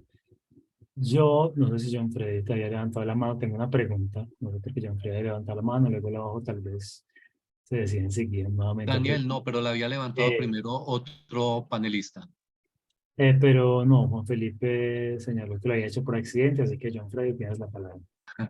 Bueno, no, primero que todo agradecerle a Ana María la exposición que nos ha hecho. Me parece que ha sido muy didáctica y hemos por lo menos aprendido desde un punto de vista introductorio una mirada pues en relación con esta idea del paisaje. Justamente, Ana, hay un autor que es pues Martin Jay, en su libro Campos de Fuerza, tiene un capítulo especial titulado Los regímenes escópicos de la modernidad, y de alguna manera él allí está, digamos que recogiendo parte de tu tesis en relación con el paisaje como producto de una construcción que podríamos decir es cultural. Él pues específicamente pues no habla en concreto del paisaje, sino de los modos de ver, ¿cierto? De nuestra cultura, y él señala pues que esto obedece a unas prácticas y valores y aspectos culturales, históricos y epistémicos, y él pues va a marcar, digamos que tres momentos muy claves, dentro de los cuales está la mirada perspectivista, que pues hemos aprendido del arte del Renacimiento, la mirada descentrada de los pintores del de la pintura de paisaje holandés, y él también se acerca al barroco, y él va a hablar también, digamos que de una mirada que también es descentrada, pero que está, digamos que en un movimiento vertiginoso, tal y como se mantiene, digamos que nuestra pupila yendo de un lado a otro. Bueno, tiene más, digamos, explicaciones y probablemente aquí no estoy siendo lo suficientemente claro, pero en esencia podemos decir pues que Martin Jay habla del aprender a mirar como pues un producto de un legado cultural y como lo dije ahora, de unos valores históricos y también pues diríamos epistémicos.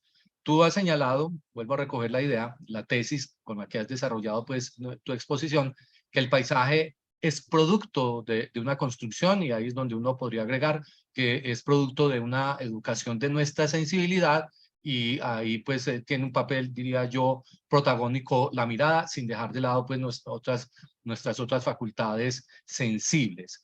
Me gustó muchísimo la exposición que hiciste de esa construcción cultural, empezando pues con ese análisis del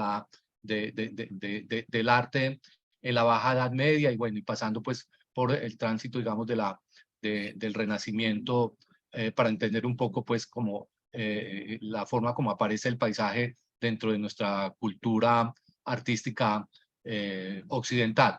Sin embargo, pues es importante también aclarar que hay teorías contemporáneas que rebaten este punto de vista, digamos, puramente constructivista desde un plano cultural. Aquí estoy recordando a Denis Dutton, quien indica que la experiencia estética del paisaje, puntualmente sí lo dice así, más que ser producto de una influencia cultural y por lo tanto pues de un proceso formativo, está basado en unas características, bueno, esa experiencia está basada en unas características transculturales innatas y podríamos igualmente agregar universales. Bueno, y la pregunta entonces para ti, Ana, es esta. ¿Cómo desde tu punto de vista podría distinguirse dónde termina ese aspecto de lo natural instintivo y dónde comienza el aspecto cultural en relación con la apreciación estética del paisaje natural? Esa es mi Bien, pregunta.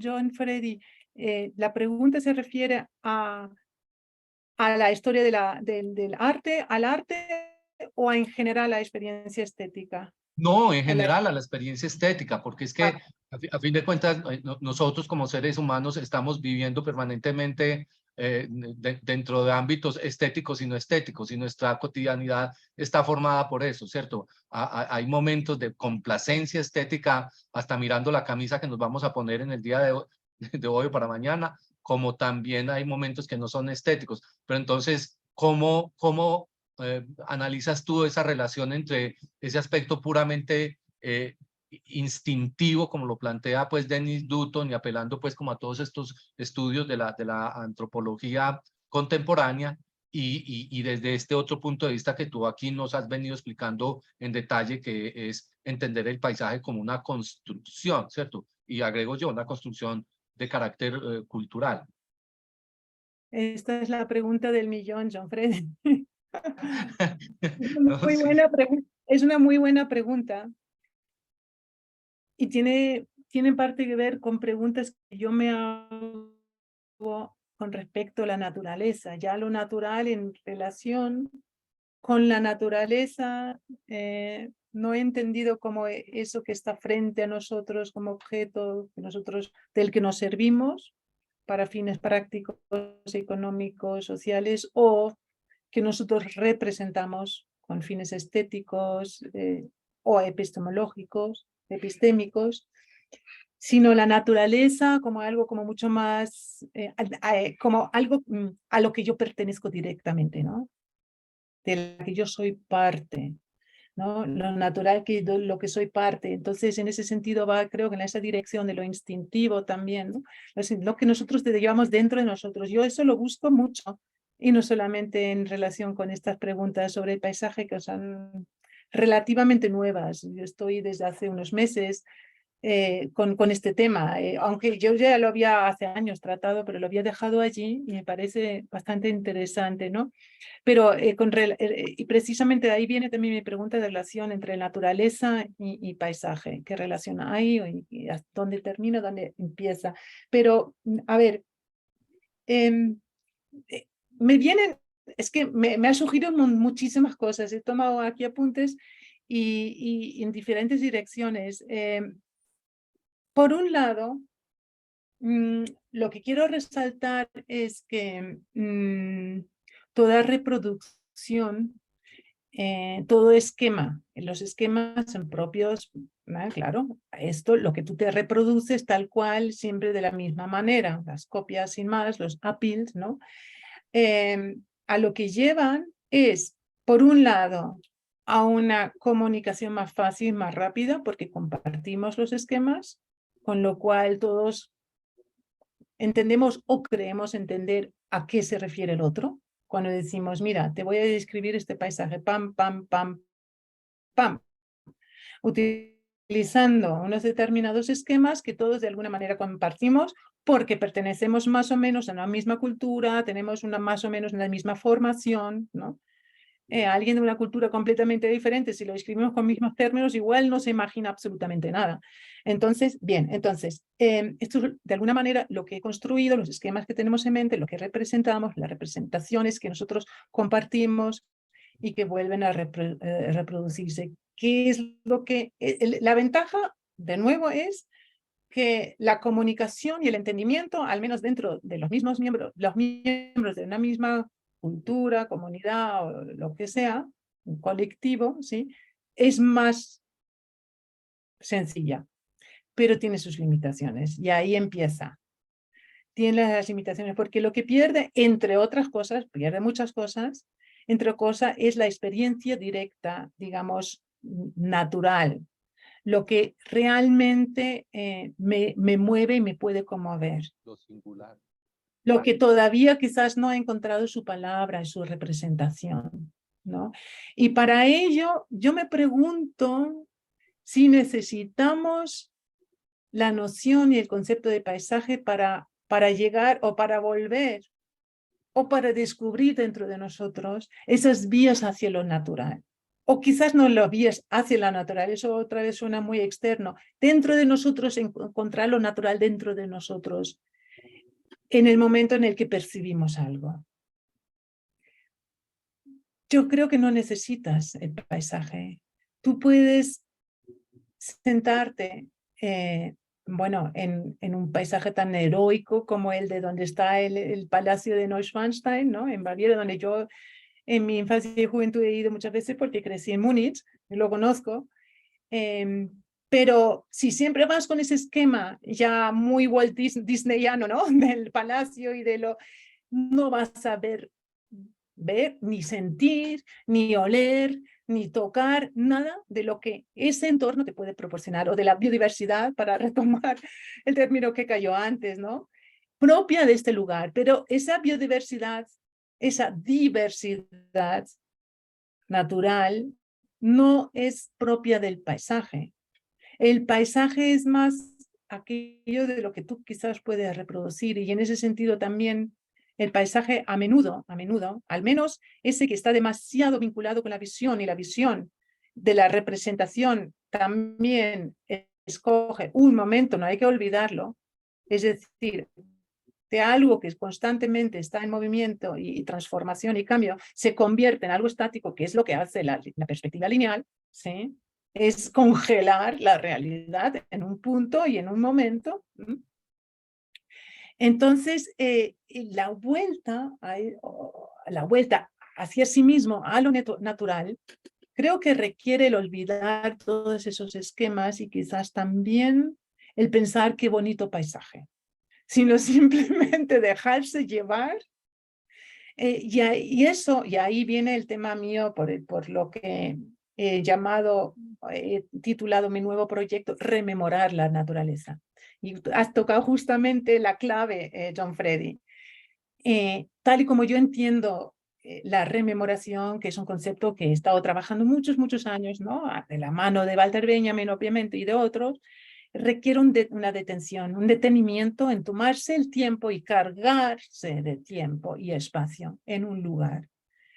Es decir, el estar atento a lo que pueda llegar sin saber de antemano qué es lo que vas a ver, oír, oler, tocar. Es ahí cuando volvemos a la naturaleza, dentro y fuera de nosotros. Pero ¿dónde ha quedado el paisaje? No lo sé. Y creo que no juega un papel importante ahí. Muchas gracias por tus comentarios, Don Freddy. Me parecieron muy buenos. A ti, Ana, por tu respuesta. Sí, muchas gracias, John. Muchas gracias, Ana. Ya me voy a quedar con la pregunta atragantada, aunque seguro te la haré luego en algún corredor. Ya estamos un poco tarde, entonces vamos a Pero hacer... me gustaría, no lo puedes muy brevemente porque me he quedado así con ganas de Bueno, mi escucharlo. pregunta muy sencilla es básicamente, estaba pensando en el concepto de sublimidad, al cual volviste al final, y a las críticas al concepto de sublimidad que planteabas, ¿cierto? En el cierre de tu presentación. Sí, Y me sí. preguntaba si esas críticas realmente no hay, o más bien, si esas críticas también pueden enfocarse de otra perspectiva, justamente de una perspectiva que tome en cuenta, digamos, la formulación kantiana de la experiencia de lo sublime, ¿no? Sí, es decir, si la experiencia de lo sublime, incluso ya en la comprensión kantiana, no tiene ese núcleo problemático que aparece ahí, ¿no? Porque en la concepción kantiana de lo sublime implica la superioridad del hombre frente a la naturaleza por dentro de uno, a mi naturaleza, y por tanto, dice Kant, y por esa misma razón, a la naturaleza por fuera de mí. O sea, solo se sostiene la experiencia de lo sublime en cuanto desarrolla la separación del hombre frente a la naturaleza, ¿no? Y puede uno preguntarse, que es una crítica que se le ha hecho mucho a esta experiencia en las éticas, éticas ambientales, ecológicas, es justamente la separación, que es una separación jerárquica, yo soy superior a la naturaleza, es como la idea nuclear del antropocentrismo, que es parte, digamos, sin duda del problema actual, ¿no? En otras palabras, que una formulación kantiana de lo sublime parece inextricablemente ligada a una concepción antropocéntrica que separa al hombre, la naturaleza, y la postula como algo inferior y distinto de él, ¿no? Que es pues, difícil, no sé si se pueda responder acá, pero creo que conecta un poco con la crítica que Sí. estabas planteando. No, muy bueno que lo hace porque obviamente es una crítica que se hace. Yo creo que es una lectura demasiado rápida y reduccionista de lo que es Kant. Eso es muy fácil decir, no, él establece precisamente hay una dialéctica y Adorno lo ha visto claramente. Adorno, con todo lo crítico que él es y con la fórmula de la rememoración de la naturaleza del sujeto viene de Adorno, de la dialéctica de la ilustración. Ahí viene precisamente. Y es precisamente Adorno, eso luego las posteriores generaciones de la escuela de Frankfurt lo han olvidado un poco, pero la primera él rescata precisamente esa dialéctica que encuentra en Kant para el arte y lo rescata como algo que precisamente hace que te cuestiones, no que te pienses tú superior y que establezcas una separación entre sujeto y objeto o ser humano y naturaleza radical, sino que te cuestiones y Adorno lo interpreta de otra manera. Esa fuerza física interpretada como lo meramente fáctico en el sentido positivista, no tiene la última palabra. Podemos resistir a ella. Esa es una interpretación bien diferente. Podemos resistir a la predominancia de una ciencia entendida en el sentido positivista de los meros hechos, o no solamente ciencia, una forma de vida, ¿no?, que se basa en que el hecho es el hecho, punto final, no se puede hacer nada contra el hecho. Pues sí, hay que resistir a ello y en esto consiste precisamente el descubrir la libertad de uno mismo, el superar no la naturaleza como algo enfrentado de mí, sino superar el hecho de que, bueno, el hecho, superar la idea de que los hechos tienen la última palabra. ¿Ves? Y es una interpretación bien diferente que propone Adorno a partir de Kant, y como tú sabes que él rescata para el arte contemporáneo, Sí. porque dice precisamente, no en lo bello, pero en lo sublime, esto es lo que caracteriza y tiene que caracterizar nuestro arte hoy en día, que debe cuestionar, que debe estremecer, ¿no? Que nos debe de sacudir y no nos da las respuestas últimas y definitivas. Claro. Es Bueno, como para esta conversación sería seguir muy pensando larga desde otras porque perspectivas. no, se me haría muy larga la conversación. Yo añadiría sublime negativo y la crítica a la dignidad, pero creo que debemos cerrar en este punto de discusión. Bueno, os agradezco a todos de verdad su presencia. Muchísimas gracias, Ana, por esta presentación pues, tan interesante y tan animada, además, que he terminado siendo. Les recuerdo que la próxima semana tendremos la conferencia, la presentación del profesor Stasha Romer, que nos va a dar una charla con el título Naturaleza y Creatividad en Alfred North Whitehead. De nuevo agradezco a todas y a toda su presencia, tanto en Facebook como aquí en el Zoom, a Laura por su cooperación en el aspecto técnico, a John Freddy por estar aquí y pues, desde luego a Ana. Muchísimas gracias a ustedes. Muchísimas gracias, que tengan una feliz tarde.